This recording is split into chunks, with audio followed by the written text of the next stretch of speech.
Welcome to the Real News Network. I'm Paul Jay in Washington. As we speak, rebel forces in Tripoli have breached the compound of Muammar Gaddafi.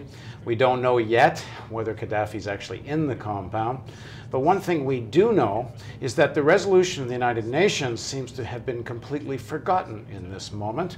What about international law, and what kind of precedent does all of this set? Now joining us to talk about this is Phyllis Bennis. Phyllis is a fellow at the Institute for Policy Studies, the author of Challenging Empire: How People, Governments, and the UN Defy U.S. Power. And I guess you're talking about a brief moment around before the Iraq War when you say the UN defies U.S. power. Indeed, the UN was part of a global movement. So let's talk about what's happening now. What is your view in terms of what does this mean for international law? Well, this has been a huge blow to international law, the legitimacy of the United Nations, the legitimacy of any idea of international responsibility has been shredded through this Libyan intervention. Among other things, what it said is that the very real issue, what the United Nations likes to call the responsibility to protect, which is a very real concept, the idea that sometimes people are threatened more by their own government than by any outside force, and in that situation, the international community has some obligation to protect them. That makes sense. What doesn't make sense is that the way it gets defined is always as a way of justifying military intervention by wealthy, powerful countries against poorer, weaker countries. And in the case of Libya, what we saw was a resolution that began as a call from the rebel forces who had, unlike their colleagues and comrades and brothers and sisters in other Arab countries in the so-called Arab Spring. This was very much in the context of the Arab Spring. It was an uprising against a terrible dictatorship in the Arab world.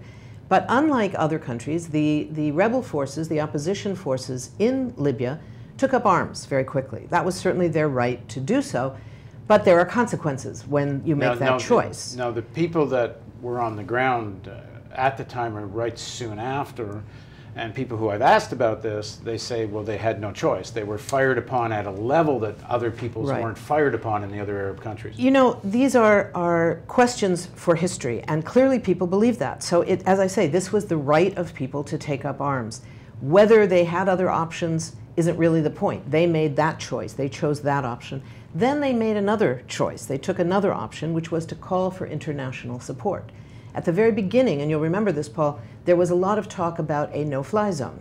And Libyans were saying, we want a no-fly zone. We need a no-fly zone because we're being threatened by the Air Force. In fact, at that time, the main threat seemed to be coming from the ground. It was coming from Gaddafi's tanks, primarily, not so much from the Air Force. But there was a call for an Air Force, for a no-fly zone against the Libyan Air Force. And in response to that, a number of top people in the US Pentagon said, no, you can't do a no-fly zone because a no-fly zone starts with bombing Libya. Let's be clear about it. The language was very straightforward. They said, we can't do that alone. It wouldn't work. So instead of saying, and so we're not going to support it, instead of that, the US position was, we're not going to support a no-fly zone alone. So give us that draft resolution, they said to the British and the French, who were the ones pushing for this move. We will rewrite the resolution, and what they produced was a resolution that called not only for a no-fly zone, but for virtually unlimited military engagement under the terms that use the critical language, all necessary measures. To protect civilians. Now, there was no definition for what protecting civilians means. It was left up to NATO, who was essentially subcontracted, outsourced by the United Nations to be their agent. Which finds a way to justify bombing Gaddafi's house. Exactly. As part of protecting many other civilians. houses as well. And the question of defining who are we going to attack, what is protecting civilians going to look like, was left not to the UN Security Council, not to the UN Peacekeeping Department, certainly to the UN's humanitarian agencies, but it was left to NATO. And that's the old story of the hammer and the nail. When you're a hammer, everything looks like a nail. When you're NATO, everything requires military intervention. So what Putin later accused the Americans and French and British of doing is essentially really just picking one side in a civil war, just supporting them under the rubric of protecting civilians. It's a little bit, we have to be a little careful about Putin. It was, after all, the acquiescence of Russia and China in the Security Council, as well as South Africa and Brazil and India, countries that really should have known better, should have had more of a principled opposition to this, who allowed this to go forward. I mean, that's a very important point, because even if they had wanted to have some resolution to protect Benghazi, there could have been a far more restricted resolution. Absolutely. And instead they let the Europe... With no restrictions. They said to NATO, go ahead, do what you want. On the other hand, what Putin said about a civil war is certainly true, but it wasn't true at that moment. It was not yet a civil war. What it was at that point was still an uprising against a dictatorship where people had taken up arms, but on a much smaller scale. They had shown themselves able to fight back quite successfully, but they still felt that they needed this external help. And quickly it became a civil war. Certainly the engagement of NATO, the US, and crucially Qatar and the UAE. UAE wasn't so important, but Qatar played a very important role, particularly politically, giving Arab cover to this NATO engagement, but also militarily. Just in the recent period, it was a group of Qatari military people, special forces, who trained something that the Libyans began calling the Tripoli Brigade, which has played a key role in this most recent assault on Tripoli. So this outside force essentially ensured that this uprising was turned into a civil war with NATO and the West because I think it's pretty clear it could never have gotten to the scale it Absolutely not. Without this kind of NATO support. Absolutely not. I mean, it's not that, the early stages of Benghazi are not that different than what seems to be going on in some parts of Syria right now. In Syria, and in fact, what was going on at the same time in Bahrain, where you had a huge escalation. I mean, we forget how many people were killed in a very short time in Bahrain. We forget even in Egypt. 900 people were killed in the 18 days of the uprising in Egypt. This was a nonviolent uprising, but it wasn't nonviolent on the part of the Mubarak regime, and people paid a huge price for it. Now, the attacks that were beginning in Libya were more than that. But whether it was a qualitatively different situation, I'm not sure you can say that. It was more, but you know, it was different. The point was, this was a choice that was made by the people of Libya in what began as part of this uprising. One of the consequences, of course, is now the question is a very real one, whether this is, assuming there is, at the end of the day, a defeat of the Gaddafi regime and the coming to power of something else, whether that will be a real victory for the people of Libya, or whether it will be a real victory for international oil companies and NATO. And our recent past shows that it's not very often that you have an outcome that benefits both. It's usually one or the other. It's not like Gaddafi was resisting international oil companies. That's the irony of all this. I mean, he was playing ball, but perhaps from what we know now, for those of you that saw our story about WikiLeaks and Gazprom and the NI deal, it looks like Gaddafi was playing more ball with the Italians and the Russians and a lot less with the French and But this is an issue British. Within the powerful oil countries, the oil importing countries, whether that be Russia, whether oil, of course, is both exported and imported in Russia, but Gazprom is one of the huge players. Russia is a huge player. The Europeans are huge purchasers, especially Italy, of Libyan oil. The US is a much smaller purchaser. France and the UK are kind of in between. There were battles going on among oil companies and among the countries that control those oil companies that want control of Libyan oil as well as other oil.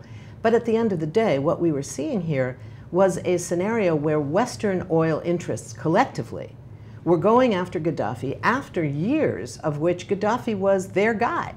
Our guy, if you will. But let me say, even if the outcome, say, is better for the Libyan people than it was under Gaddafi, it doesn't actually change the issue of whether this NATO intervention was legal or illegal. It doesn't. We have to also separate, though, Paul, legality from legitimacy. In most ways, I would say that the NATO invasion so far, that the NATO intervention so far has tragically been legal. Legal because it was authorized by the UN Security Council, whose resolutions are the ultimate deciding point of international law on the use of force. But you have people like Putin who was there saying this goes so far beyond the resolution, it's not legal. Right, which is an argument for international scholars. I certainly thought it was illegitimate from the beginning. But what was authorized by the United Nations Security Council was any use of force, any use of anything, any necessary means, without any objective measure, without any outside agency being tasked with determining what's required, what isn't. So anybody at NATO who says this is what's required to protect civilians, who is there to say it wasn't? I mean, let me go to one of your earlier points then. I mean, is it possible within this United Nations to ever have a, quote, responsibility to protect implemented in a way that isn't actually about just the agendas of the big powers? Yes. It is, but it will take enormous fighting. That's what my book is about that you mentioned. Challenging Empire was about a very particular moment in history, from the end of 2002 through early 2003, when there was this enormous global movement that culminated on February 15th, 2003, the day the world said no to war. And 14 million people in 665 cities all around the world rose up on that day to tell their own governments, no, do not participate in this illegal war. And there was enough pressure that the UN at that point was prevented. The US and the Brits were desperately trying to get a resolution that would authorize war in the name of the United Nations, the way Bush Sr. had been able to do back in 1990-91. And instead, this time around, they failed. And it was on February 15th, in the middle of the enormous demonstration, the protest at the foot of the United Nations in New York, that the word came from AP, a two-line story that said the US and the Brits had just given up in the face of this global civil society uprising. They were giving up their effort to get the UN to endorse a war. They went to war alone, but they did it in a way that made clear to the world that that war was illegal. It can be done, but it's not going to be done by governments acting alone. Too often they do what Russia and China did this time around. Stand back and say, well, it's not going to hurt us very much if the US goes to war against Iraq, or if NATO goes to war against Libya. So we'll let them have it. We'll let them do it.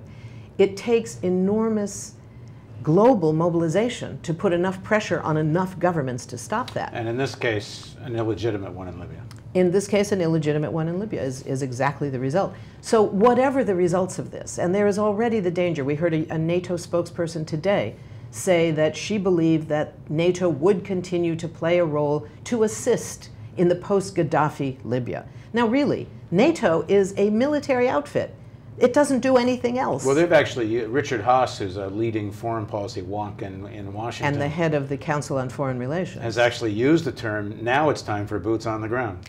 Indeed, and in fact, we should be clear, there are foreign boots on the ground. There probably are not too many US boots, but there are certainly some Europeans that are involved in training. There were special forces from the US involved on the ground. If you remember, Paul, when that first plane was shot down, and somehow the two pilots were rescued, one by helicopter, so maybe those guys weren't on the ground, but the second pilot was rescued by Libyans who turned him over to American forces. I don't think they made the guy swim out to the US boats. I think there were Americans on the ground who arranged that.